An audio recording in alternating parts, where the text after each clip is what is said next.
Well, thank you. My name is David Monk. I'm one of the chief petitioners for ballot measure 2283. So Gary is going to talk about how local government auditing works. This is a complex topic, and there has been a good deal of misinformation circulating in the community that misrepresents or misunderstands the role that auditing can play in providing checks and balances in our dominant manager, weak city council form of government. In the fall of 2008 newsletter of the Association of Local Government Auditors, Gary wrote an article called "The Grit in Integrity." He wrote, quote, "A wise auditor told me that we really only ask one question in our audits. What did you do with the money?" He goes on to say, quote, "Fundamentally, we trace money from its sources through its transformations into personnel and equipment and services, study the decisions and activities, the objectives sought with the money, and consider the results that are achieved." Gary is facile at characterizing the complexities of what auditors do, and there's a good reason for that. He's had a lot of experience. He started his public service with 6 years as an analyst for the Multnomah County Sheriff's Office, on top of several years producing research for a variety of state and local agencies. He spent 8 years as elected Multnomah County Auditor. After that, he went on to serve 5 years as a senior management auditor with Portland, and then another 10 years as the elected Portland City Auditor. In June 2009, Oregon's then Secretary of State Kate Brown appointed Gary Blackmer as the director of the state's audits division to conduct performance, financial, and information technology audits, monitor financial audits of local governments, and respond to hotline allegations. He retired from the state in December 2016. While at the state, Gary introduced new audit methods, including a redesign of the performance audit procedures. In 2015, the Audits Division won its first awards for a performance audit of temporary assistance for needy families from the National State Auditors Association. In 2010, Gary received the David M. Walker Excellence in Performance and Accountability Award, and in 2015, the Lifetime Achievement Award for the from the Association of Local Government Auditors. He was appointed twice to serve on the GAO Comptrollers General's Domestic Working Group, and as a local auditor, and then as a state auditor. That would be the abbreviated version of the highlights of his contributions in public service. Gary is married with 2 grown children and has resided for more than 40 years in the Southeast Portland home. He's retired now and tries to utilize all that unspent energy, fly fishing, reading, writing a guidebook for performance auditors, traveling, and working through a long list of household projects. And he also has given generously of his time and expertise to educate about and support local government auditing here and pretty much everywhere in the country. He helped us research and formulate ballot measure 2283, and we are honored to have his endorsement. Please join me in giving Gary Blackmer a warm welcome.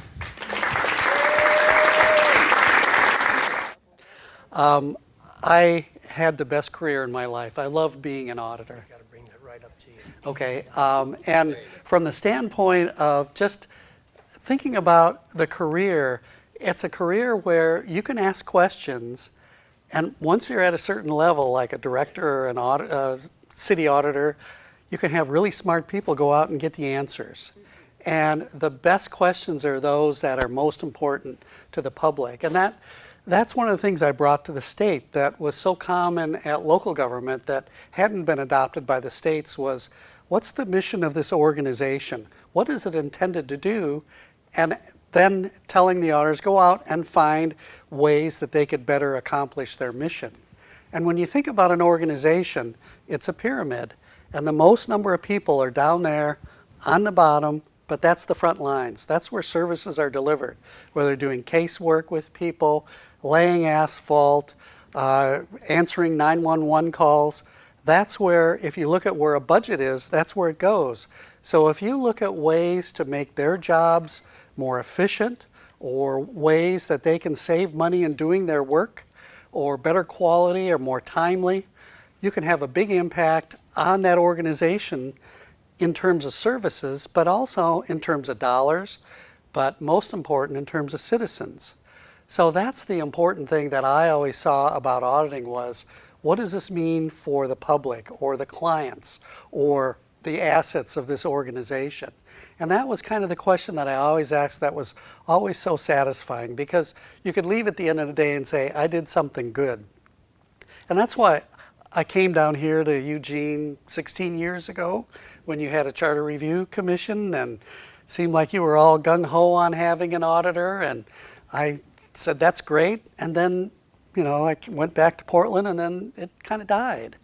And I figured, well, that's just the way it happens, because I worked with other cities and counties and local governments around the country when I was with ALGA in the advocacy group, and we would talk to them about guidelines for the best audit shop, how to set it up, and we were talking to city council members and citizens who were active and cared about their community like you. And so it was really gratifying to do that as well, because from our standpoint, auditing is really contributing to better government in a constructive way.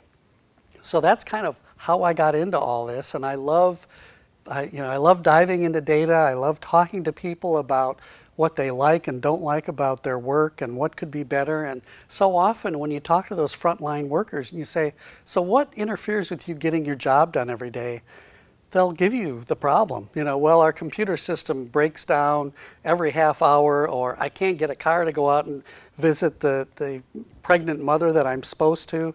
There's a lot of things that can get in the way of them getting a full day's work done. And as an auditor, pointing that out and saying, listen, you're burning money on salaries of people who want to be out there helping and doing a better job, but they don't have the resources to do it, or they don't have the guidance to do it.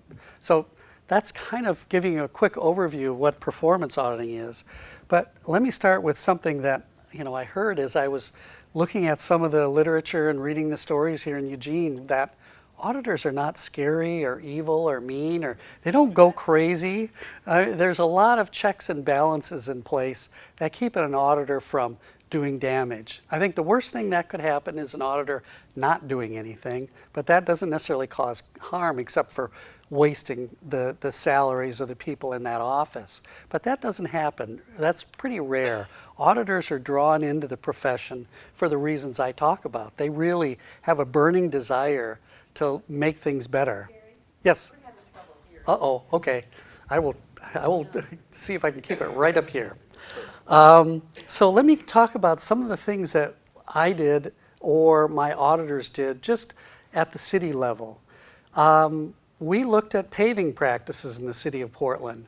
We actually took something, it was a really cool new device called a nuclear densitometer out, and we put it on the asphalt that had just been laid, and we tested the density of it. And what we found was that it was not dense at all, and that it was likely to break down much earlier than well-laid and well-compacted asphalt. So it was one of those where we knew we made a big impact, because streets that should last 20 years, depending on traffic, might last 14 years. How do you quantify that 6 years of loss? And so it's hard to kind of predict that, but it had a big impact in terms of ensuring that the streets lasted longer. One of those that really shook the city was we looked at the investigation of sex crimes by Portland Police Bureau detectives. This is one of those cases where we had done an audit of detectives in general, and we saw that they were not managing their caseload very well. They were had stacks of cases on their desk that they didn't let go of.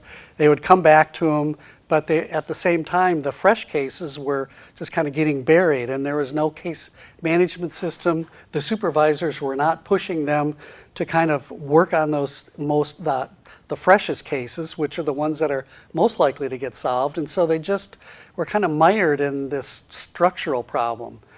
We looked at how Portland compared with other cities in terms of solving crimes or clearing cases, as they call it. And what we found was that Portland was much worse than a lot of other cities of comparable size around the country. But we looked at a 5-year period and we saw that the sex crimes clearance rate was getting worse, much worse, year by year. In fact, it was the worst in the country. So we alerted the police bureau to that, in our report, and we said, we're going to check back to see if you're doing something about this to make sure that, you are taking extra effort here in this particular section. I even went to the Oregonian newspaper, to the reporter that covers the police, and I said, hey, look at this in our audit report. This is a problem. We're going to come back and look at it, but it's a great story if you want to pick it up. They didn't. They were busy with other things. I don't know what it was, but in any case, a year later, we said, we're starting this audit. We hired, first of all, one of the things that auditors look for is best practices. The Oregon Attorney General had put together a blue ribbon task force that talked about quality sex crimes investigations, and they had all the guidelines for it. And Portland Police actually participated on it. And we hired a detective from Salem on his own time to go through 80 cases to find out what actions had been taken on those 80 cases. Well, they could only find the files for like 60 of them. They couldn't find all of them, but he went through them and he critiqued each of them on what they didn't do and what they should have done and what they could have done better. And it was an eye-opener. So we incorporated that information into an audit and we laid it out. And what we did, we didn't just stop with the police bureau though. We started with 911. What are the dispatchers doing to help a victim who calls in who says she's just been raped? What kind of guidance and assistance and comfort do they give over the phone? Then we went to the hospitals to say, what kind of training and do you have the rape kits available? And what we found was fewer and fewer hospitals had that capacity to it. And then we went and looked at the detectives and we found really bad follow through, that there were cases where a woman was raped waiting at a bus stop and she wanted them to follow up and they said, well, you'll need to come into our office. She said, I don't drive. They said, well, take a bus. And that was how insensitive they were. She said, that's what happened when I got raped. They said, sorry, we don't go out. So that was the kind of thing that we discovered. We had, I consider, a very good police chief, Rosie Sizer, and we went to her and she hit the roof. And basically she cleaned house in that section. She put all new detectives in there and it turned the whole organization around. But it also pointed out to them, you can't let these things go. You've got to pay attention. You've got to stay on top of it. And you had numbers. We told you that you had problems here and you didn't follow through. So the final bit of the story was we had 2 Oregonian reporters come in and look at our work papers, which, if you ever want, you can look at work papers. Once an audit is done under Oregon law, anyone can come and look at the work papers. So they came in and they wanted to see if they could get another story out of it. And we could just hear them in there kind of muttering and swearing to themselves because we'd covered all the things they would have wanted to cover in terms of a story. So that is one kind of, I think, really, for me, it meant a lot. Just because you felt like you made a real difference for a lot of victims out there and you made a change in that organization. We looked at fire and emergency medical, the rescue vehicle response times, and made recommendations about deployment. So we had a lot of data from our 911 center on all the calls. We looked at the staffing at the 911 center because they were burning through a lot of overtime. And we didn't just look at how many they needed, but we looked at their hiring process, because what we found was they were focusing on a profile that didn't necessarily, that washed out during the training process. So they would have like 75% of their people wash out before they actually could be hired, and they'd be almost back at start in terms of going through a new recruitment process. So we looked at how they could improve their training to make it more relevant, and so they could, and also the screening process so that they could sort out those that didn't fit. So we made recommendations, and their overtime went down dramatically as a result of that. And there was less burnout because, 911 dispatchers working overtime get burned out, and it's really rough on them. So those kinds of things have an impact on response times and citizen interactions and so forth, as well as overtime. We looked at overtime expenses in many different organizations. I mean, that's a classic, but when I was with the county, we looked at overtime spending in terms of staffing the jail. And it applies in the 911 center and other places, which is that sometimes it's cheaper to have overtime than to hire more people. And there's a balance that you have to go through to get the right mix of overtime and more positions in order to save money, because you'll have random cases where 6 people call in sick. Well, you don't want to hire for those random cases. Those are the occasions where you do want to spend overtime. So we calculated what was the right match that works in terms of staffing versus overtime. Did that in overtime, did that in the sheriff's office. When I was at the state, we did it for the state prisons. And in fact, if you want to see a deep dive into data, the state prisons audit is on personnel management and overtime is pretty, it's got some great charts in there. Yes. Oh, I have to point out Robin here. Robin, I knew Robin from way back when, I think you were on my budget committee when I was county auditor. So it's so great to see her down here. I understand she's done a great job in terms of a volunteer, in terms of kind of keeping this thing going. And so it's so great to see a friendly face down here. Better revenue collection is always a good thing. It's a very popular kind of a thing for auditors to do. And we've done it with business income taxes in the city of Portland, also in Multnomah County. We have like a hotel motel. We audit those regularly, looking for non-compliance or an unreported income or misclassification of income that they try to move over where it's not taxable. So those are things that, it's nice to come in and say, well, here's some money. Now at the state, doing Department of Revenue, a little bit of money is $100 million. So that's kind of nice to do. So, that pumps up, our impact quite a bit. We also did a major audit of the debt that's owed to the state. And it was an interesting audit because we found that over $2 billion, almost $3 billion now, is owed to the state by businesses and individuals.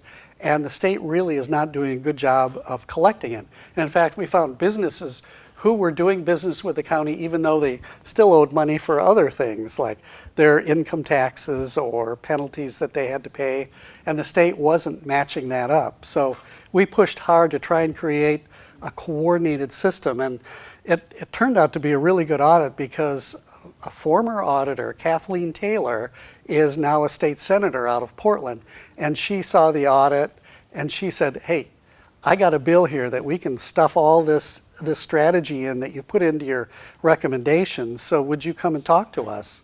And it turned out to be a really good marriage because we did a PowerPoint for them, for the committee, and literally this bill was dead because it really wasn't something that anyone wanted to push until we put our stuff in it, and then it got through the legislature. So it really created a better system for collecting money that's owed to the state. So all of this stuff is about government services. And I guess I wonder, to me, the thing that puzzles me about Eugene is I could only see 2 groups in city government that are nervous about it. City council, but auditors really don't audit city council. City council sets policy, and the way I described it everywhere was, the city council sets the goals and objectives, and the auditor tries to find the best way to get there. Auditors don't question goals and objectives and policies of the city. If the city says, we want to put $5 million more into detectives and $2 million more into a juvenile program, we don't question that. We would say, how can we maximize the $5 million and the $2 million? But we wouldn't say, no, you should put $3 million in there. So that's the policy side of it we don't look at as auditors. From the management side of it, it's a pretty friendly process. It's rare that we do a surprise audit. If we think that there's fraud going on, we'll quietly conduct an audit. But in 95% of the cases, we put it on a schedule. We sit down with the department director and we say, we're going to start this audit. And we say, what are your concerns? And the best department managers will say, I have a long list. Where do you want to start? And they invite us in. They actually ask us to come in and do audits because we bring expertise that they don't have. We got a team of smart people who are quick learners, and they can hit the ground, dive into data, talk to employees, and come up with solutions. And a lot of times these are things that the agency heads are struggling with, but we also give the solutions so that they can, it's kind of a turnkey where they go, okay, this is a good approach, let's do it. Sometimes it's where we say, your computer system is outmoded and it's really preventing them from getting as much work done as they should. And, that's an extra impetus for that director to come into the city council and say, I've been putting this off, but the auditors have really pushed to say there's a real impact from having an old system that isn't as reliable as it should be. So we tend to prod them a little bit, but we don't necessarily, an auditor does not direct anything. That would violate our government audit standards. Auditors recommend. And the way we recommend is we build a persuasive case for it with facts and reasoning. There's no political opinions in this. There's no auditor opinions in performance auditing. We have a work paper to support every idea in our audit report. And literally, if you come in and look at work papers in Salem or Portland or Multnomah County, what you'll see is a report that has work paper numbers all over every line of it. And you can go and look at it. So if someone calls 5 years later and says, hey, I want to duplicate that table you did in that audit, how did you calculate the data? We can literally pull up the methodology we used to get the data, how we calculated it, and hand it to them, or we can even do it ourselves if they give us the data. So it's a way to make sure that we're honest about what we do. Excuse me. And so I guess a good manager is going to ask for audits, is going to appreciate them. So I'm puzzled on the other side of the equation, that city council seems to be afraid of us, management seems to be afraid of us, but there's only good to come out of this. So I guess from my perspective, it's if you're not doing anything wrong, then why not try and do something better? That's really what I think is the bottom line for what I see as the benefit of an auditor. Because, we're inside the engine room of government. We're really the mechanics, and we don't get into, I've sometimes said we're backseat drivers. And what we'll do literally is we'll say, if you'd turned left down there, you probably could have got there a little quicker. But we're not going to take the wheel. We're not going to put our foot on the pedal. Again, that violates our audit standards, because if we take over and do something, if we direct something, if we become management, then we can't audit anymore, because ultimately we're auditing ourselves. If we take over and say, okay, just for a month, we're going to be in charge of this section and we're going to make it work better. We can't do that. What we can do is lay out very clearly how the manager can make it work better. And that's the proper role of the manager and for us. So, the audits and the recommendations that we give, we always create a lot of disappointment in the legislature when I was down there, because they'd say, we want to know all those recommendations that haven't been implemented. And we'll go to them and say, well, here's all of our recommendations. And usually between 80 and 85% of them are implemented. Probably another 10% are to them to consider changing a law to improve the efficiency of an operation that they haven't followed through on. And they go, oh, never mind. Meaning that they feel like there's an impression that people don't listen to auditors, but if we do our job well and build a persuasive case, it doesn't make sense for people to ignore it, because it really does pay back for them as a leader of an organization or an elected official to implement those changes and improvements. So the only other thing I can think about is maybe they're afraid of an auditor in particular. So let me kind of walk through what it takes to be an auditor. First, you've got to discover that there is such a thing as performance auditing. I didn't know what it was. I actually, when I took a vocational aptitude test in college in 1969.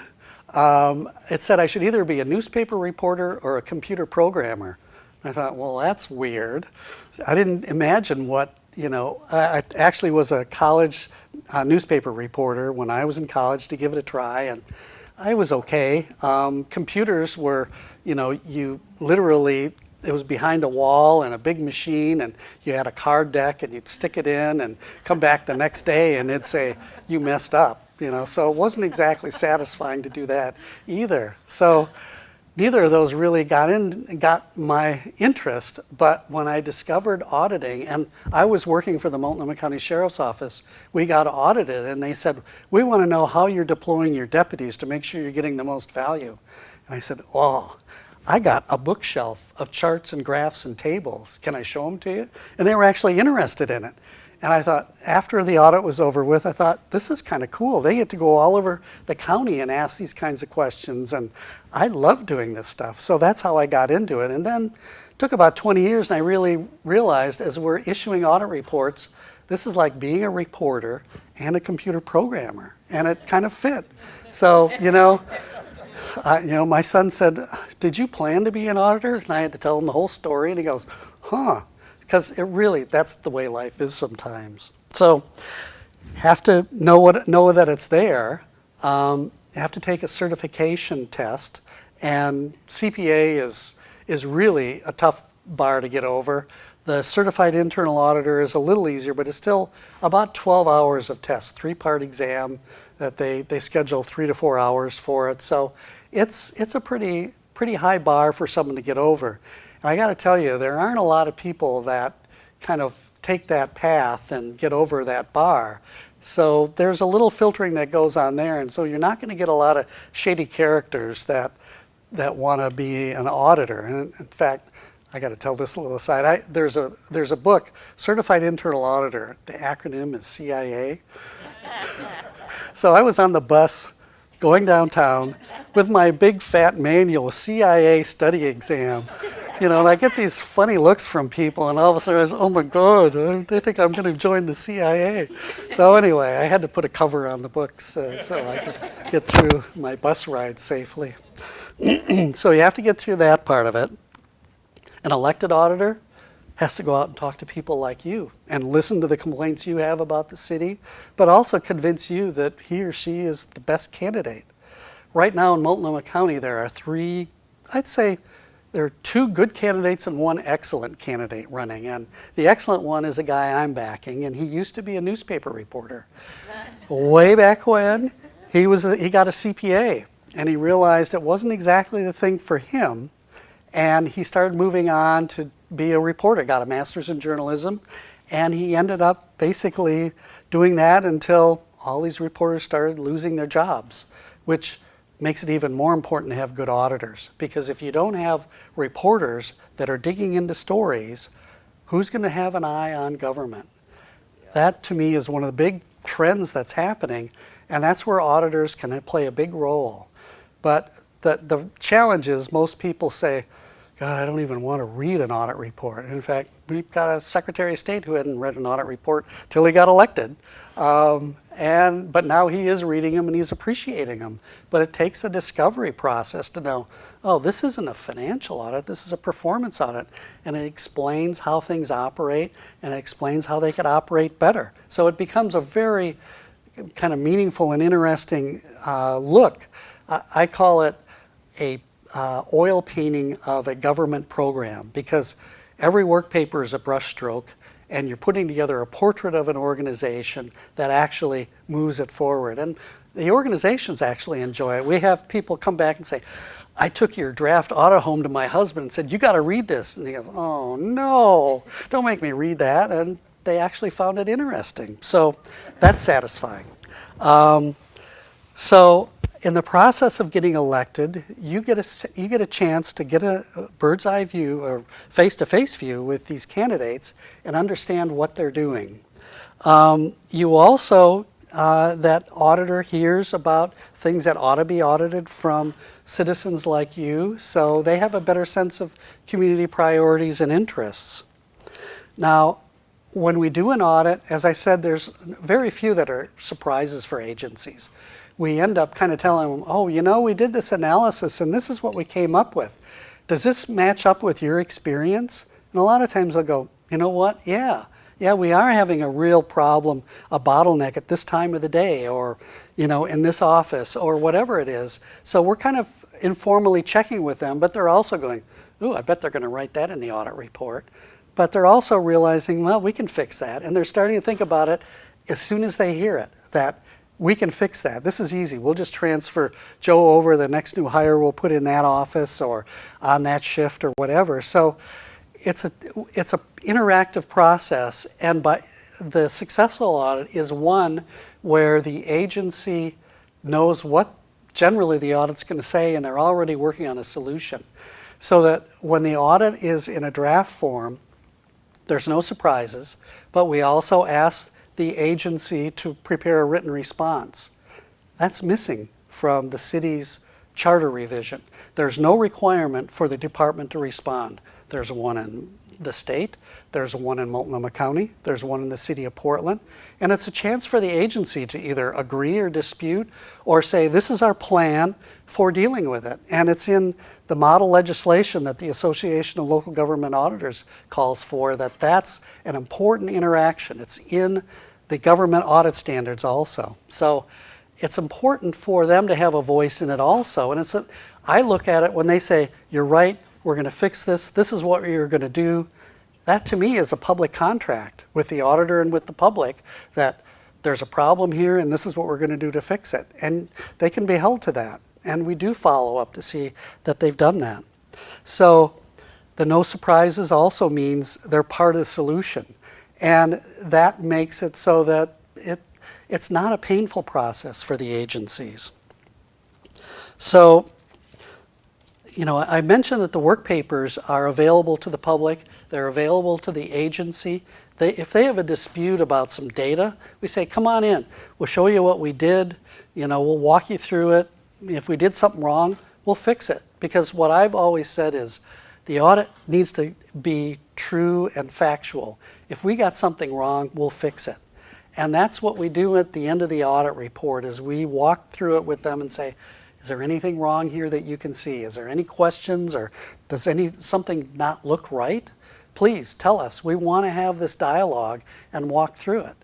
And you know, sometimes they'll say, oh, this was a brutal audit. And we'll say, well, tell us what bothered you. Well, on page 23, this word right here. Oh, well, we can change that word. It doesn't change the finding at all. It just says, instead of they failed to, they didn't, or something, you know, we might just stumble into a phrase that they would find, you know, was kind of demeaning, and we'd say, we didn't intend that, you know. And that's one of the things that a good auditor does, is you want to build them up. You don't want to break them down. You want to build them up so that they can take on the challenge of change and improvement. And insulting them, making them look bad is the wrong way to go. And that's something that I've preached my whole career, and a lot of auditors in the Northwest understand that and follow through on that. So that may not be the end, because ultimately the audit report is issued. If City Council for some reason says, we don't like what the auditor did here, they can call the auditor up for a hearing on it.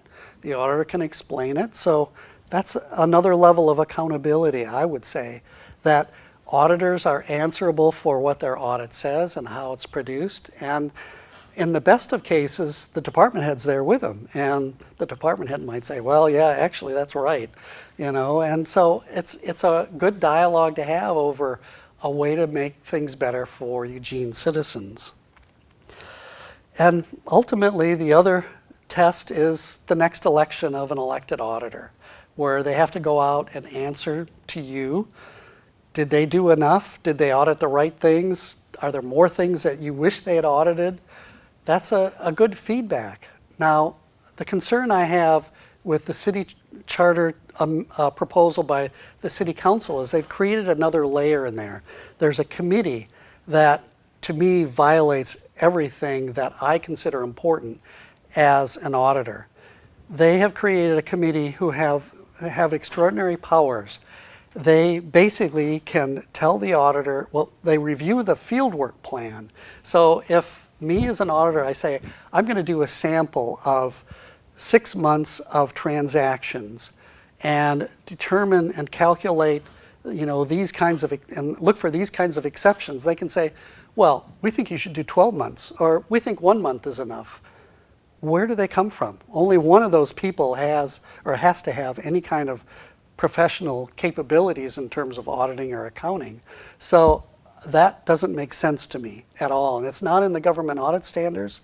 And I think it interferes with the independence, because what if they say, no, you don't need to look at that data.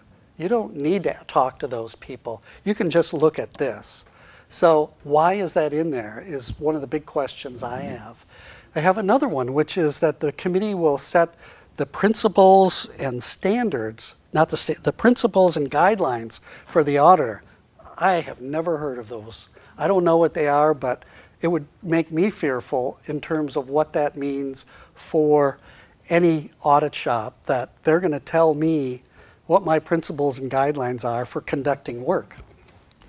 One of the other concerns that I had about the committee was they also do quality control at the end of the audit. And that's a great way to stall and delay the issuing of an audit report. And I have to wonder, what would they know about quality control? Because auditors have to do quality control internally, and then every 3 years, the Association of Local Government Auditors sends out auditors from across the country, 2 or 3 probably for Eugene. They come in, they look at all the work papers, they look at the report, they look at the Office Procedures Manual, and they make sure that that audit is done according to government audit standards. So there's that quality control process, and they look at a batch of audits, so it's not just one. So what is this committee going to be doing, and why do they need to also exercise quality control on an audit? So those are the kinds of things that trouble me the most, because as an auditor, if I came in and they said, well, first of all, we need to approve your audit fieldwork plan. And by the way, when you start your work, we're going to be monitoring it for quality. That is an invitation to delay, because a committee really can't move as nimbly as a team of auditors can. And saying, well, we can't issue it until the committee gets done with its review and so forth, just to me is problematic. So I think that violates a principle of auditing, which is independence, meaning that the auditor sets the direction and that's the way it goes, and that it's based upon professional judgment, and it's knowing how to put together an audit in a way that's constructive. And a lot of folks, they know what government looks like from the outside, but they don't know what it looks like from the inside. With experience, the auditors come in and say, hey, you know what? We're auditing fleet right now, but we heard the police department crashes a lot of vehicles and they don't seem to care, and it's the same drivers over and over again, and they're not doing anything about it. So we say, oh, that's an interesting audit. Let's add it to our list. Citizens don't necessarily hear about that stuff, but it can make a big financial difference for a city to have to keep buying new cars or repairing cars that have been crashed. So those are the kinds of things that auditors hear, and they've got their ear to the ground, that citizens wouldn't in terms of topic selection, but also how do we approach this? Where can we get data on it? What kinds of jurisdictions would we want to compare with in terms of crashes? There's a lot of strategy and around developing methodology that's efficient and gets the point across. So, the other thing that the Eugene Register Guard said, they were concerned that the auditor might commit some flagrant abuses. And I wasn't quite sure what flagrant abuses would be, but I don't know that they would be. Auditors recommend. The only money they spend is money within their office. They're subject to the same laws around, misspending public dollars as any other public official is. So the question would be, if they're falsifying data, which goes against all those bars that they had to get over to be a good auditor, if they're falsifying evidence, the agency can say, this isn't correct. Let's see your work papers. So the idea that they're abusing the office is extraordinarily unlikely. I have to tell you, in all my 30 years, I have never heard of an auditor who committed anything that was an abuse, or especially an extraordinary abuse. It's really, I mean, we're not exciting people as auditors. And being extraordinary is kind of I guess, something to be proud of, but an extraordinary abuser, no. So let me quickly walk through what you need for a good auditor. I'm going a little over, but maybe this will answer some of your questions before they get to it. An auditor needs a good working environment. That means the ability to be independent.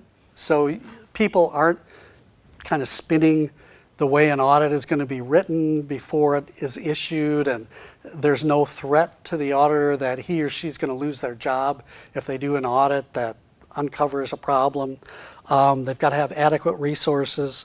They've got to have full access to information and people to do the interviews. So from that standpoint, I think that's a critical piece, that some of that works in the city proposal.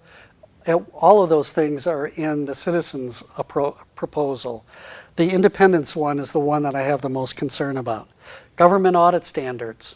They're in both of them, but there's also that the committee can set the guidelines and whatever the other word was. But the other thing I didn't mention was those things that are specified in the charter are a minimum, and City Council can add more requirements on what the committee does. So that's only the start of it. So there's more that could happen that would even further exacerbate the independence of the office. And I guess the question would be, if the committee tells the auditor to do something that's in violation of the standards, who wins? If the auditor says, I'm going to follow the standards, and the committee says, we do your performance evaluation, so keep that in mind if you're going to not follow our direction and what we want you to do.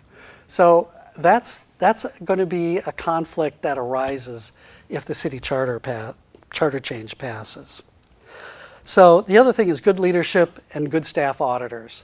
And I got to tell you, you get what you pay for. I mean, I think you've got a great pool of talent here in Eugene. There's, the policy and governance section in the graduate school that puts out good people that I've come down and spoken to them, and they're sharp folks. So there's that kind of talent, but you need someone who can ask those interesting questions that are meaningful for the public, and who has the experience to guide the team through all of the things that can happen, and how to anticipate and how to respond to surprises that happen during the audit. And that comes with experience. So to the degree that, that you talk about the cost of an auditor, and there's been allegations that, well, that's an awfully expensive auditor, but you're building a team down here, and you're building up a quality audit shop that will have a big impact on this community. So to the degree that you kind of set aside and think about, what do we need to do to make improvements, and what do we need to do to start an audit shop down here, I think that's an important thing to balance with the costs. And from my standpoint, one of the things that strikes me is people say, well, the budget seems high. Well, I got to tell you, I went a lot of years without spending my whole budget. It's not unusual for departments to underspend, and the best thing for an auditor to get reelected is, hey, I turned back $100,000 to the city that I felt like I didn't need this year. That's not a bad idea. If I were running, I would consider that, and especially the first year, as you're ramping up the office, you're not going to need all that money. So, to a certain degree, there's a built-in opportunity there, but it's also a protection that the auditor, has a guaranteed protection that the budget can't be cut too far. And how you set that level is a tricky one, because the city could say, you know what, we're gonna give you this much money, but your rent's gonna eat half of it because we're putting you into a really expensive space. Or your computer demands are so high that that's gonna take another third of your budget. So there's a way to put prices on stuff that make any kind of a budget difficult for an auditor to stay under. So I would rather go high with the idea that if it's not all spent, it goes back to the city. I talked about the ALGA model legislation. I went through that in quite a bit of detail. And I think I've covered these. Yes, I have. So I'm trying to think if there's any other pieces I'd like to do. Someone wanted to hear another war story. I don't know. About a police chief getting fired in Portland over an audit we did. That maybe I'll fit it into a question at the end or something. But it was, well, I'll give you the shorthand. The police chief had votes to get 200 more police officers. We were wrapping up an audit that we had proposed the year before, and the chief said, oh, that's a bad time. Come back later. We came back later. We put it together, and I had worked at the sheriff's office. I knew about strategies for efficient deployment of patrol officers. I looked at how they were scheduling their officers by day a week, an hour a day, and I looked at the 911 calls coming in, and there was a huge mismatch that they seemed to be giving a lot of officers the shift of 8 till 4, Monday to Friday. And there were a lot of people on the weekends, and that's when all the calls were coming in. So we pointed out that, you could improve response times considerably. We couldn't calculate that out, but we said you could really make a difference if you rescheduled your officers by day a week and put more onto other shifts. Well, the chief was furious at that, and he tried to prevent us from issuing the audit report. He said, I want every one of those work papers in my office. We said, we got the data from you. We interviewed your people. This is data you have. Why do you need our work papers? He said, I want those work papers. We said, well, send your planning and research people over and they can go through the work papers. And they did, and they really didn't find anything methodologically wrong with what we had come up with. And the chief still insisted on it. He went to the mayor, Bud Clark, at that time and said, I am going to file a public records request for those work papers, and I'm not going to settle for anything less. And the mayor said, I don't want you to do that. And I don't know exactly what the chief said, but he ended with, read my lips. And the mayor said, you're fired, read my lips. And that was literally about a week before we were scheduled to release the audit report. We hadn't gotten a response from the chief at that point. And so that was kind of how that story ended. But, the facts were there. It was clear and apparent. And we had charts in there, charts and graphs to back us up. And it was obvious what the problems were. So that's my last little war story.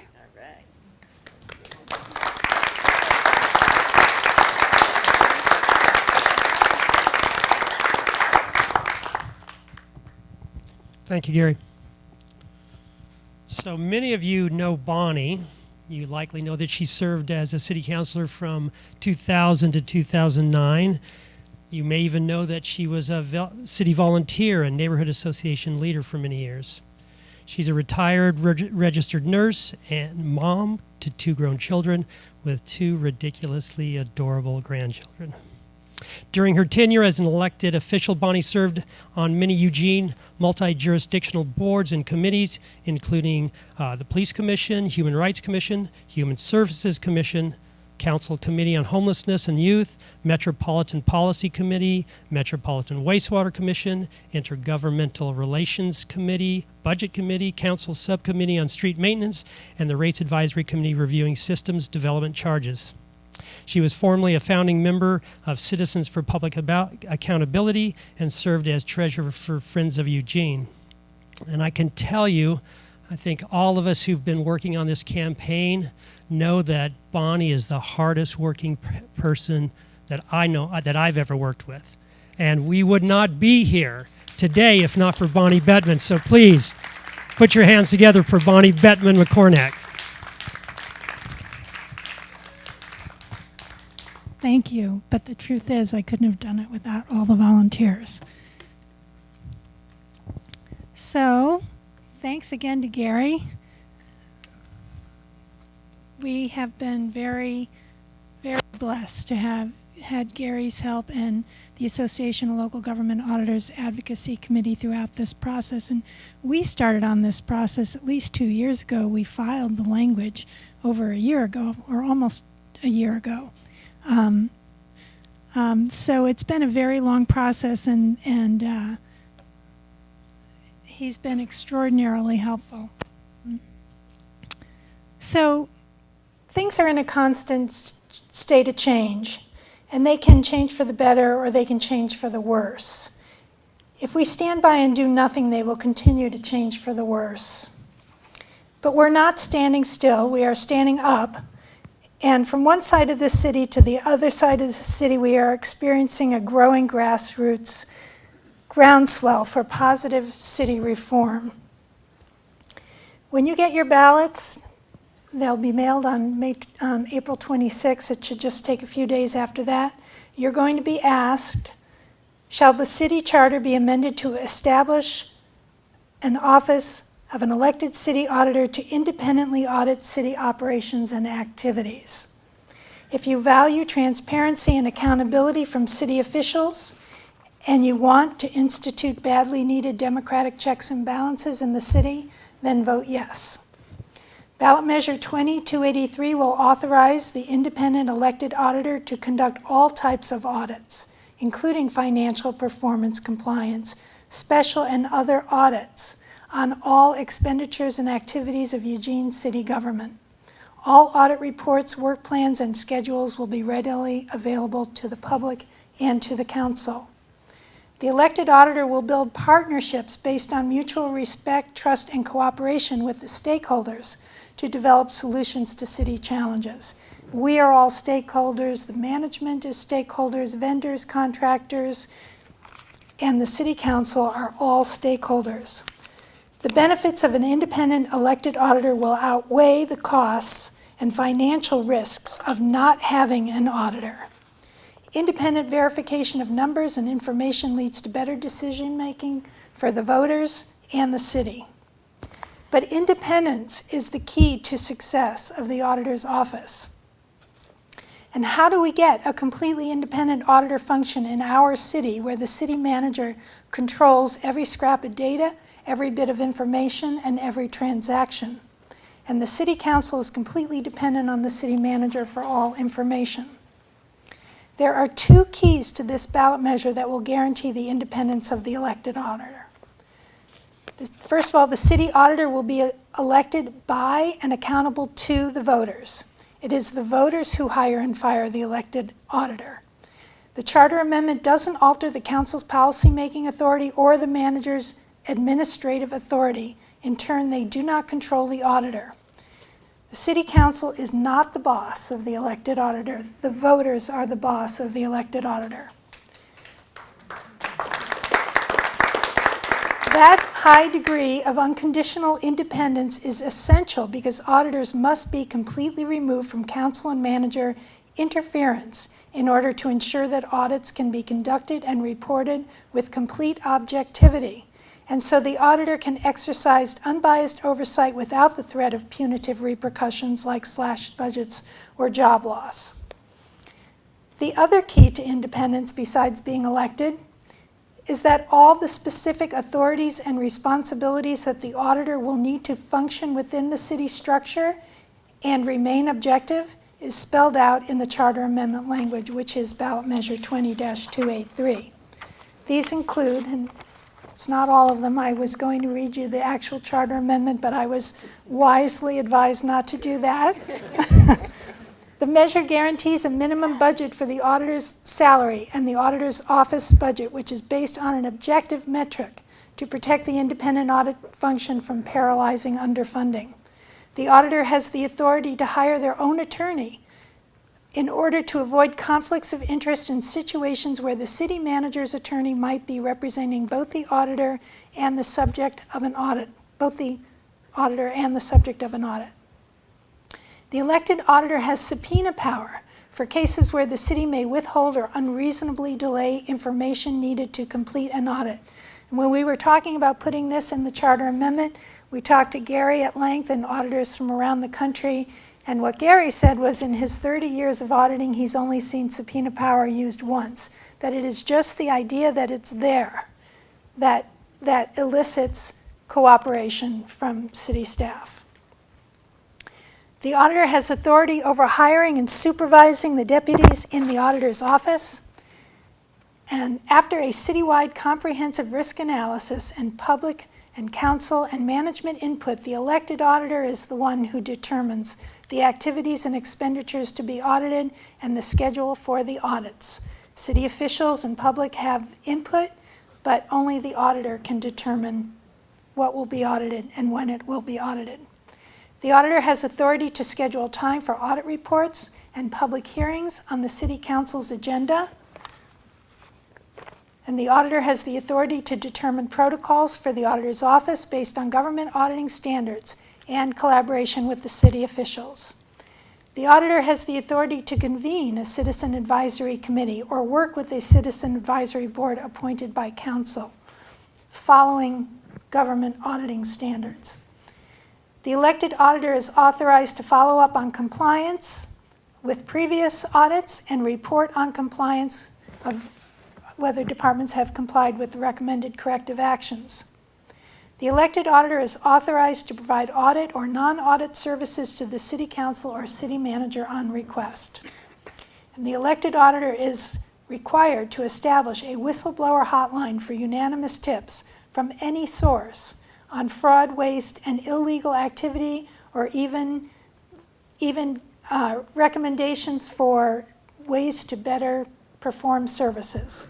This has been proven to be the single most effective strategy for preventing fraud, waste, and illegal activity and recovering costs.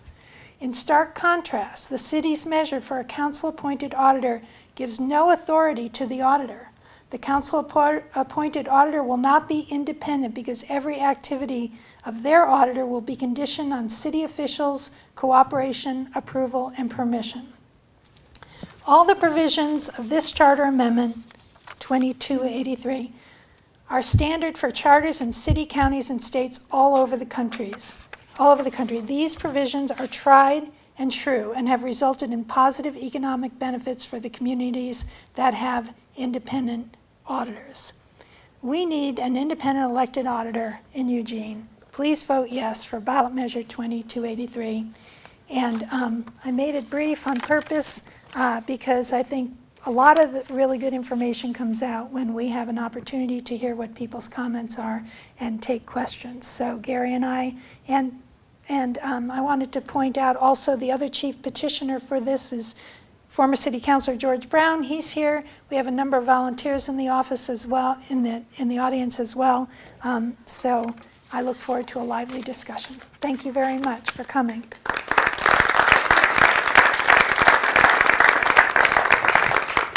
Auditor. How do you recruit candidates? How do you keep out the corrupting influence of money from big contributors? Things like that. Should I Yes, take that one? please do. I've got two microphones here.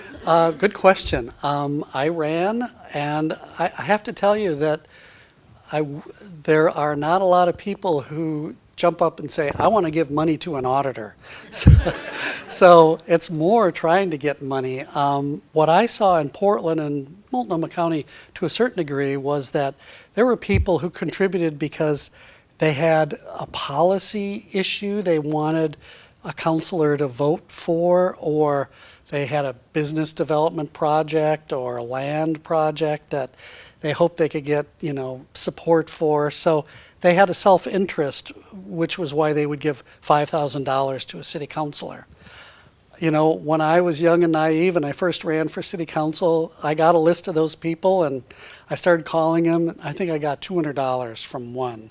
So I didn't feel like I was corrupted at all by that. I think, in fact, the irony is when people are challenged and say, well, there's too much money in our election system, they say, oh, we do this for good government.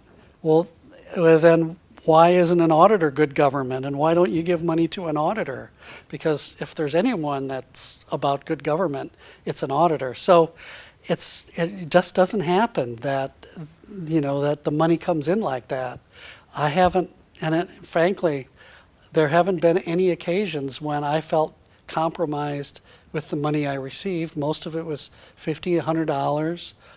I had a union give me, I don't even remember what it was back then, but you know, they never asked me for anything. And in fact, I think they appreciated us going out, talking to their membership about the problems, because it solved problems for them.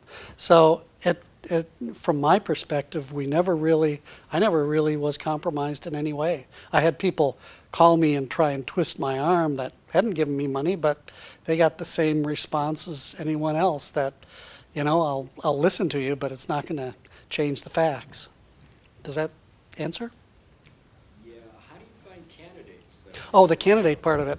Well, that's actually one of the things I was going to mention was, you know, if you grow a good audit function here, the staff auditors, one of them will rise to run someday. So the nice thing about the Portland area is we've got a Multnomah County auditor, Washington County auditor, regional metro auditor. Let's see, did I say Portland? So there's like 4 shops there, and they all have talented people working for them. And, you know, the best ones kind of rise to the top. And a lot of times, well, I'm advocating for a guy named Scott Learn, who I hired and was really good, and I think he's better than the other 2 candidates. And I approached him and I said, have you thought about running? And that's actually what happened with me. Jewel Lansing introduced performance auditing in Multnomah County, City of Portland. She wandered through the office and said, have you thought about running? Because it takes kind of an auditor with a crazy bent to want to go out and ask people for money. I had billboards and radio ads, and it was, I didn't realize what I'd volunteered for when I signed up. And I don't know that Scott Learn has today, but to the degree that it actually is one of the best experiences running for office. And I think other elected officials will say the same thing, that it's just, you know, engaging with people, trying to be a problem solver. It's really satisfying, and that happens during the campaign as much as anything else. So there's just, and we kind of twist arms and say, you know, if you aren't running, you need to find somebody else, you know, when you're ready to leave, because, you know, we need to have good people following up. So there's a certain professional pressure that goes toward, you know, making sure that good people step up and understand what they're signing up for, but also to help them, you know, give them advice on campaigning and so forth. But so often it's just your your professional reputation that gets you there. Recruitment. In terms of recruitment, we originally The other one too. we originally had language in the charter about recruitment because we assumed that unless something was in the charter, the city wouldn't do it. And that's why it's, as the Register Guard says, airtight. But as far as recruitment nationwide, which is the pool that we should be drawing from, the pool of talent, there are a lot of people that are aware of what we're doing in Eugene, because not only is the auditor elected, but as I said, all the authority the auditor needs to function independently is in the charter language. And if this passes, this is going to be a very attractive position for people who are interested in the auditing industry. And if it passes, we're not going to go away. I mean, a lot of people have said, oh, do you have somebody in particular? And the answer is no, we don't have anybody in particular, but we're going to make sure that the job description is in every auditing CPA industry publication all over the country, because we want to be able to attract the best and the brightest. Now that's in contrast to the county. The county who has, I'll do this. The county who has an appointed auditor with a citizen committee. And they, because it's appointed by the commission, they had a commission makeup that wasn't interested in auditing. They let that position go vacant for 5 years. That's not going to happen in Eugene because it's an elected position. And the other issue there was that it was a grossly underfunded department. They had a great auditor there, Shonda Miller. She served for 1.5 years and then she left. And they've had trouble replacing the auditor. They put out they did their recruitment. We pay for that. We pay for those recruitments. And they had 3 responses. 2 people just didn't even bother to show up. I don't remember what happened with the other person. I think then they went 5 people. 5 responses, 3 showed up. The one that they hired backed out and said, no thanks. So they had to start all over again. So again, just to reinforce the fact that if you want a good functional auditing office, they need to be independent and have and not have to worry that if they uncover unfavorable information, they're going to lose their job, or that the budget's going to get yanked out from under them right in the middle of an important, complicated audit. Does that answer your question? Pretty good? Okay. Okay, so we've talked a bit about the costs, and Bonnie almost answered my question, but I'm really interested in Gary's response to this. A lot of what we hear of the complaints from the ballot measure 2287 is the cost of this one. And what do you think, from an auditor's perspective, what kind of talent can we expect to attract with what we're offering for a salary and a budget, a guaranteed budget to work with? And in contrast, how do you view the limited budget of the appointed auditor, and that the budget can fluctuate year to year based on a citizen review committee? Well, to me, one of the big challenges of an auditor is, for the audit's director or the elected auditor, is it has to be someone who can deal on equal footing with another elected official or a city manager. So you can't get away with hiring a staff person, a staff auditor to do that. It has to be someone who's an audit manager. And the pool of good auditors, in Salem and the Portland area, you need to have a salary like that to attract them, because this is going to be a little chancy at the beginning, but it'll be an exciting opportunity to build an office and to train new auditors. And so, to the degree that the budget, I think, again, it's a protection as much as a mandate. And so I think it's an adequate amount. I think, like I said, if there's vacancies, or someone leaves mid-year and the auditor doesn't fill the position right away, there's money to turn back. And those kinds of things will happen regularly. So on the other side of it, the city says a minimum of $250,000, and I just don't see that as adequate, because again, what's rent going to be? What are computer charges? That might be an auditor and maybe a cheap part-time staffer, and you can't build an office that way. You can't sustain it when you've got one person who's there all the time and someone who's part-time that's kind of filling in the rest of it. So I just don't see that as being an adequate amount of money. So minimum doesn't protect the auditor from those kinds of cutbacks that would happen. And the calculation of the salary of the auditor is the average of government auditors in Oregon. And I don't know what that means. The average of what government auditors? There's probably 100 or 120 in Oregon. So you put all their salaries together and divide it by 120, and that's the average salary? Or is it just the audit's directors, or who is it? So there's a lot of uncertainty around what is promised whoever would take that position in the city of Eugene. And frankly, I'd be more than happy to go out and recruit for candidates to run for the office, but I'd really warn candidates to come in if they were appointed. I just don't know that it's a good career step. So. Yes, I waited 65 years to ask this question, because I was a CPA for 25 years, and so many of the work that I did all during my career, we worked for our boss or our company, and it was very much inside the box. And just as you described, internal auditors will not try to overturn policy that's made by the city council. And so this challenge really applies to both of the measures. Why don't internal auditors ask about the bigger picture and the higher level goal? Let's say that it was affordability of housing, things like this. They'll go and they'll do audits inside the box, and then they won't really. And we used to sit around after work and we'd say, God, this is so frustrating, because we're not allowed to answer the big picture question. Yeah, well, and that's actually the way the GAO used to be called the Government Accountability or the General Accounting Office, and that's what they did was the compliance and inside the box audits. And Congress people would say, "Wait a second, you didn't tell us how well this money was spent and what it's accomplishing."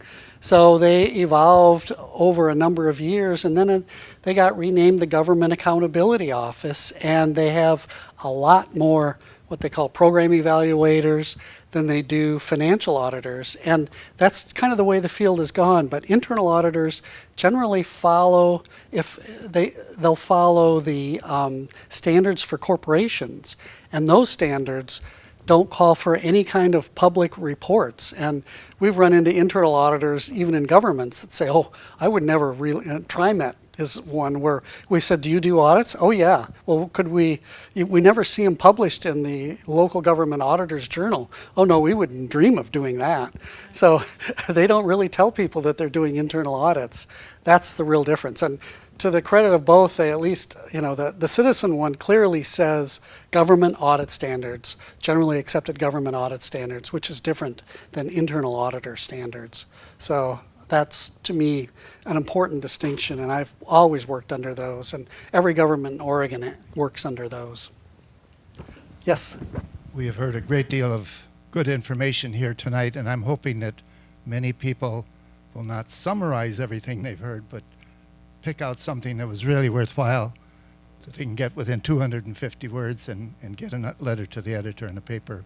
We do have opposition on this group from some in the city. One of the strange things, don't laugh, they really think this, that there's a problem that we don't require that people live in the city. And they go so far as to say they could live in Hawaii and do this job. We haven't talked about that at all, but it's something that they throw out there to cast doubt on the whole process. And I can't see any advantage in living in the city to do the job that you described. Well, there's a number of criticisms that we've taken that misunderstand the role of auditing, and that's one of them. And first of all, there's 1,475 full-time equivalent positions in the city. Out of that, a handful of department heads and the city manager and the council and the mayor are required to be residents in the city. The police auditor, which is a charter instituted position appointed by the council, is not required to live in the city. The municipal court judge, who is also charter authorized as a council appointee, does not have a residency requirement. I think it is, as I said at the City Club, their real objection is that it's independent. And so they're kind of grasping at things to trump up and scare people with. Although I think any thinking voter is going to say, what's wrong with if the auditor wants to live in Springfield? Or what's wrong if the auditor wants to live in Cottage Grove? There certainly does need to be, and auditors are professional, they could live in Eugene and still manage not to be influenced by, let's say, whoever it is they're hanging out in the grandstands while their kids play kid sports. But it could be a benefit to not have the auditor live right in the city of Eugene. Certainly the issue that they could helicopter in is just patently ridiculous. It's a full-time position, and they are accountable to the voters, which is the beauty of it. They are accountable to the voters. I mean, I've seen counselors call it in when I was on council for 9 years. That has happened, but in this case, it's not going to work because not only are they accountable to the voters to get reelected, they can also get recalled. And they are beholden to their accrediting organization. So in order to maintain their accreditation, they're going to be evaluated, and if they have not been showing up for work, it's going to be obvious. So it's just patently ridiculous. Let me add one little piece on that. Well, two pieces. One is, if you really are building an audit function here, what you're going to find is, as time goes on, the auditors are going to be living here, but you still have the opportunity of offering voters, here is a person who's highly capable, who wants to live in Eugene, Oregon, and they've come from Minneapolis or someplace, and they want to run and be elected. But leave it up to the voters to decide, do I want this person who's living in Eugene, or do I want this other person who maybe has better credentials? And let them decide who they're going to vote for. So I think, to the degree, over time, you're going to, and if Lane County starts, filling its audit position, you're going to have enough people here locally that it won't be an issue. That, people will say, well, I'm just voting for local people because I think we've got some good selections here. But until you've got someone here who's good, that can really take charge and create a good audit function, you've got to search nationally for that.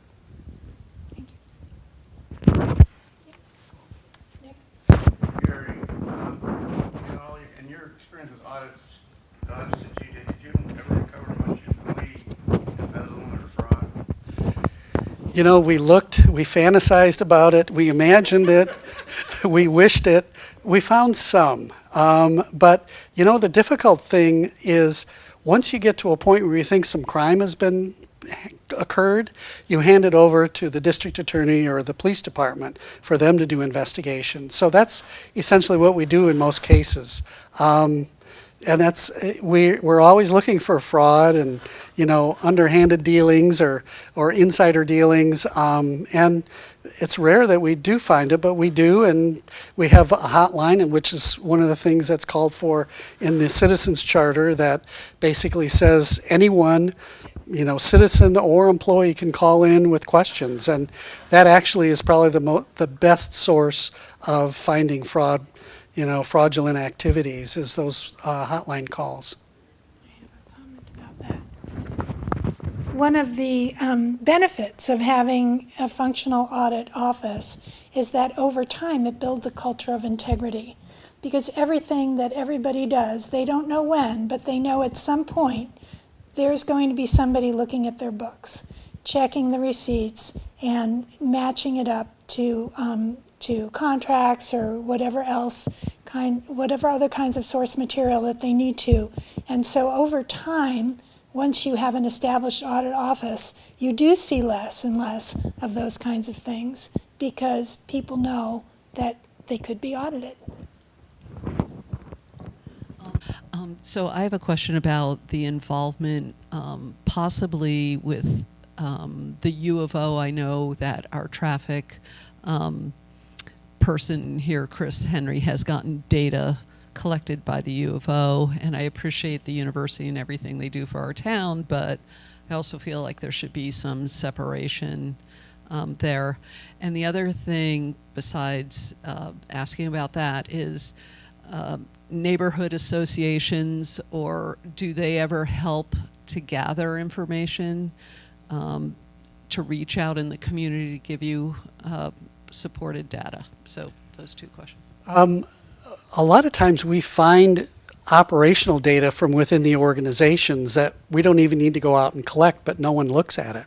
So that's kind of, I call that auditing, like fishing, shooting fish in a barrel, because we'll say, do you have any data? Oh yeah, we got reams of it. Well, does anyone look at it? No. So we look at it and we find all sorts of things.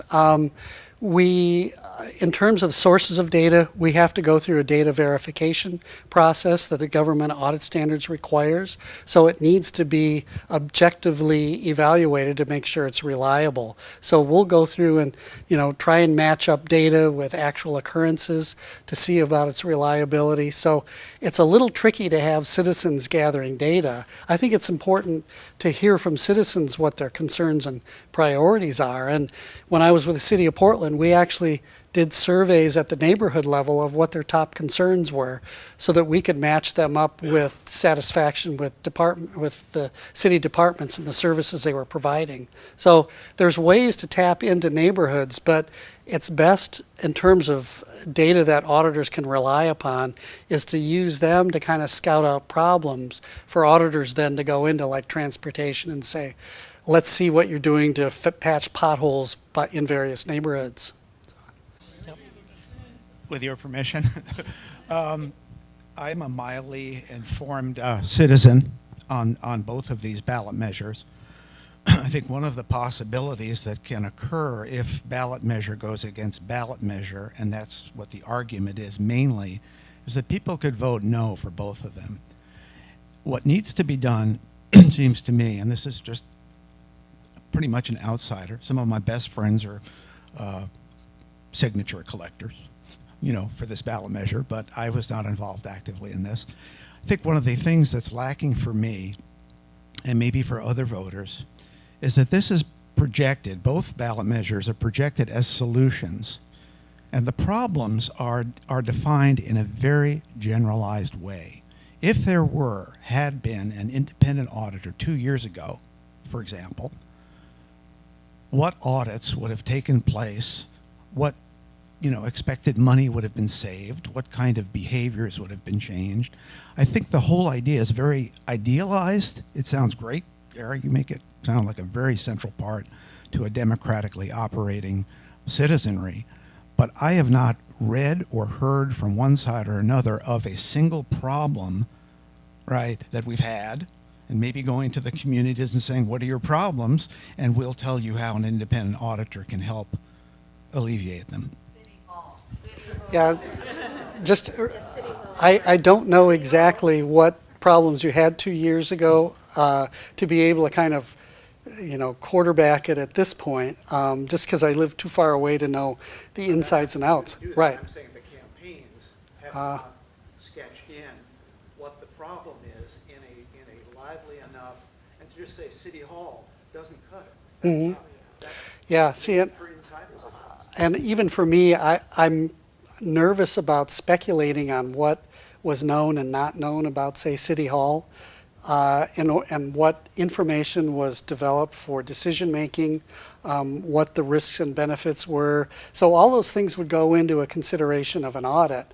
And we think about it long and hard before we put it on the schedule, but a lot of times we don't know there's a problem until we get in there and find it. I mean, I look at auditors as troubleshooters, and the worst audit is going in after everyone knows there's a problem because it's already being worked on and solved.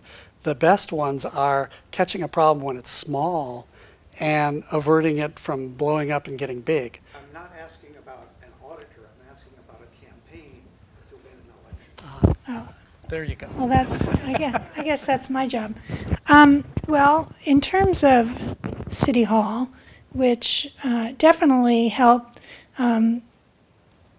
create a context in the community for us to solicit support to go forward with this, even though we'd been talking about it for a long time. But hypothetically, let's say, as you said, 2 years ago, we had an auditor, how would things have been different? I do have to say, this issue goes back to 2001, and that the amount of money that they have hemorrhaged over City Hall, the amount of plans that they have paid for in the millions of dollars and then shelved and moved on to the next shiny object is just an astronomical amount of money. But if we're just going to go for 2 years ago, when the city was looking to plan on whether to tear down City Hall, abandon City Hall, and build new or renovate City Hall, they based their decision on figures, projections that were supplied by the city manager, and the city manager had an agenda and wanted it to go in a certain direction. And it turned out later that those were not accurate figures. They were not unbiased figures. There was a situation where they had a citizen committee who looked at, even then after the 2 years, they looked at the different consultants and architects, and the citizen committee recommended the slightly less expensive architect on a broad range of reasons, and the city manager just ignored that and went forward with Brokaw, which is a very ever-present consultant at the city. So what would have happened is an elected auditor accountable to the voters would have seen the amount of uproar that was occurring in the community, and maybe they might have said, City Council, would you like us to crunch some numbers? And then we would have had unbiased numbers. They would have had unbiased numbers on which to make a decision, and the voters would have unbiased numbers on which to make a decision. But we didn't have that. We had what I saw a lot on council, which is everything, the information that was fed to council was set up to achieve a predetermined outcome. And one of the big issues in the city right now, they like to brag that they have less FTEs now than they did 10 years ago, and that's true. But a lot of that is because they've privatized so many services. And those contracts are completely administered and overseen by the city manager. Nobody else, they are completely unscrutinized. And many of those contracts are with the same vendors over and over again. So that's where I see that we are going to save money and also create a level playing field for other businesses in the community that want to compete for those contracts, but they're not getting them because they're not being competitively bid, and it's just up to basically the city manager. The council has the ability to look at those contracts, but they choose not to do it. So decision-making can be based on objective information, and that goes for both the council and for the voters. And in a case where, let's say, they were relying on the information from an unbiased auditor that had gained the trust of the public, and they said, okay, we're going to do what we should have done all along, which is create a plan for the city hall that has the buy-in of the community. Then they could have put it on the ballot, which is what they should have done to begin with. So I may have strayed from the point a little bit, but My point is simply make that linkage in your publicity and yeah, we try, but we really actually have very few opportunities to get out there, and that's why we're knocking on doors and talking to people and distributing our literature. But point well taken. Thank you very much. At last. Thanks, Bonnie. That was a good explanation. I have just two short questions. The first is if you could perhaps point out the nuances between the levels of government, municipal, county, and state as it applies to an elected auditor position. And the second question is, what is the best thing about the 4-year term, and what is the downside of a 4-year term? You can do the county, state, and stuff, and I'll just briefly address the 4-year term. We tried to, there are certain things like filling vacancies, et cetera, that we tried to keep consistent with the current charter.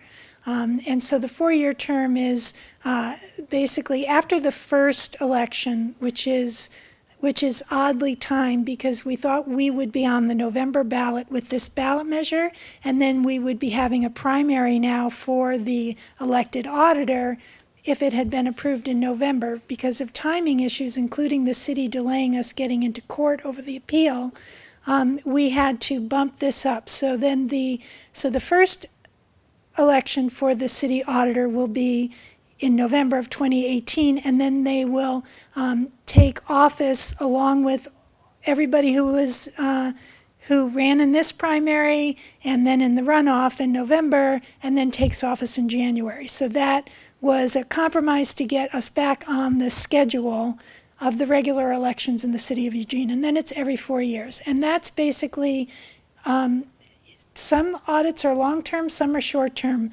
We have a requirement that the auditor provide a short-term 1-year work plan and a long-term 3-year work plan so that they can kind of look out. Now, those can be amended, but that seemed like a reasonable amount of time. The auditor will be running opposite the mayor because we didn't want the auditor's election to become a political football for the mayor's race, which is also a citywide race. So that is why every 4 years. And we think that's a good amount of time for an auditor to establish and prove themselves to the public, and then run for re-election.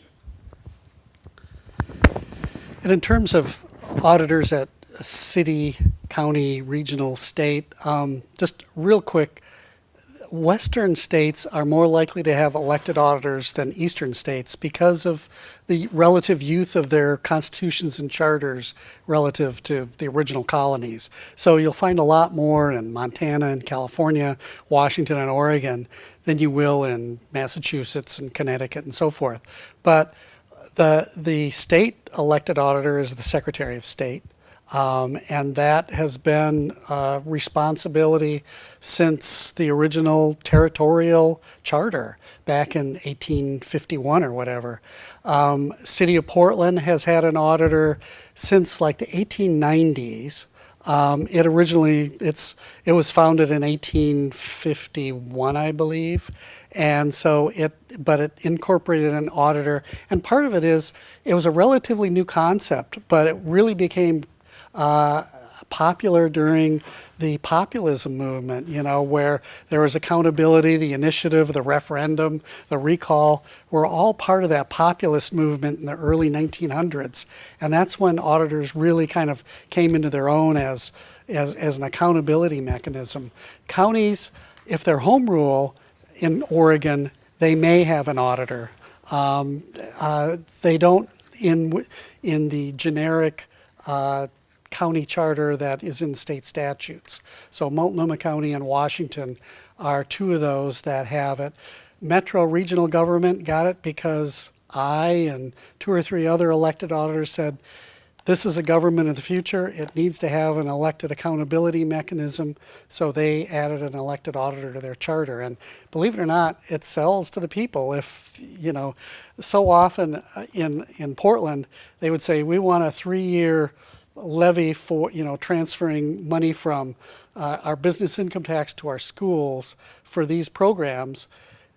But, they'll say, and it's going to be audited. So they'll bring in financial auditors. So the last time that happened, Suzanne Flynn, who was the Multnomah County auditor, and I in Portland, we said, wait a second, if you're going to do that, we want performance audits, not just financial audits. So they actually funded 2 performance auditors for 3 years to audit all the school districts in Multnomah County, which was, I think, a real good payback. But people vote for it more if they know there's an audit connected with it. So just a few odds and ends on it. Yeah. Well, I think it could be any. I would say someone from the Secretary of State's office. I wouldn't want to come from out of state to do local, but any of the local auditors in Portland, Multnomah County, Metro, Washington County could step in. So just because the local services are very distinct to the, there's distinct ways to audit local services. So, I loved being a local auditor. I liked being a state auditor also because I had a lot bigger questions I could ask, but it was fun to ride in fire engines and do police ride-alongs and get down on the street level and watch asphalt rakers or whatever. I wanted to add one more thing to that, and that's just my limited list, because I haven't been able, there's not just an inventory somewhere of all the elected auditors. So, but in my limited research, Portland, Seattle, Berkeley, Multnomah County, Metro Oregon, Oakland, Los Angeles, Long Beach, Orange County, San Diego, Denver, Albany, New York, Columbus, Ohio, most Michigan counties, 24 states, all counties in Pennsylvania are required to have elected auditors. 86 of 88 Ohio counties have elected auditors, 54 of 58 California counties, Benton County, Washington, Skagit County, Washington. So, and in New Hampshire, they have a law in their charter that says any city with over 750 population has to have an elected auditor. And that doesn't include all of the jurisdictions, school districts, utility districts, water districts that have elected auditors. Closing question. I think in this room I represent a minority, us two, and that is that we are quite age differential is quite different than the general population here. So Thank you for pointing that out. well, it's important because it sets the context of open data. If anybody here if I were to ask the question, what is open data to you, you might not be as familiar as someone in my generation. Well, this is quite the thing in Europe, where European governance in the EU Parliament, everyone's votes, tabulated, and you can go there and you can look at it. And we have stuff for this in the U.S. Congress, but you can't do that really with city councilors and see okay, where was their vote and what it was. You have to go back through the minutes, the city stuff. So in terms of data that is automatically generated by the city, it's hard to actually get at some of that data in Eugene, and I would like to see that. And what other cities generate that? You talk about work papers that it become part of the public record that I could go and look at and read, but where is the transactional data that informs the citizens about what's happening? So you talk about contracts. I would expect the transactional data to include how many contracts we have. No, the council, that was a question asked at the last budget. So what other cities in Oregon do this is kind of the question. Do what specifically? Have transactional data that is available to the citizens. Just the ones with elected auditors. Yeah, it's expensive to kind of, some data is automatically generated and it's available, but just making all data available is tricky because sometimes there's personal or proprietary information in there, and it's expensive to cull that stuff out, and especially if it's a new ask, and they say, well, no one's ever asked for that data before, and there's this information in it, can we give it out? Then they need to call in the lawyers, and it gets expensive, and if it's a one-off kind of a request, then it's kind of like, how much work do we want to do to sustain it?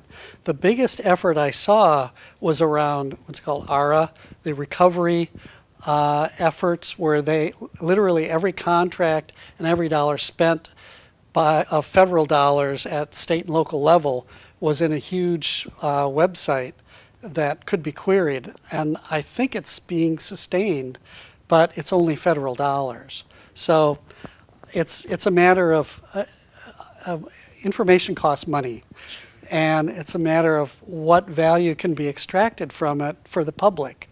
And just someone saying, well, I'm curious, it's kind of hard to justify public dollars being spent for curiosity, but auditors are looking for ways to leverage information into, smart decision making or smarter decision making. So that's where that comes from. Yeah, we can certainly make improvements to this in Eugene. We have a big issue in Eugene, it's housing, but do we have informed data going to policymakers? And I sit in the conversations and I see that we don't. And so we have rules or Eugene City Code, and we have one is about duplexes on size lots of 80. So how many corner lots that are over 9,500 square feet do we actually have in Eugene? And then let's contrast that with how many actually, these are facts and figures, Sure. that should be making informed arguments, and we should make policy on. I agree. I agree. So where's the data is the question. It's probably in the system, but no one has figured out a way to extract it. I got to tell one quick little anecdote about housing data. We went in the Department of Housing in the state, and we said, well, where is the data for people who are recipients of your housing assistance? And they said, well, we can't look at that. And we said, you can't look at the data? It's data that you assemble, that you give to the federal government? Yeah, but they don't let us look at it. So we called some other states, and they said, well, yeah, we use it all the time. We went back and they insisted that it was confidential and they couldn't look at it. Not that we couldn't look at it, they couldn't even look at it. So we got them to call the federal people, and the federal people kind of went, well, of course you can look at it, it's your data. And it was kind of like they suddenly were able to make better decisions, but it had never They just, it was folklore that it was confidential. And that's kind of what audits sometimes find is you could be smarter if you use this data and it's available to you. So I Thank you had to so stop. much for coming.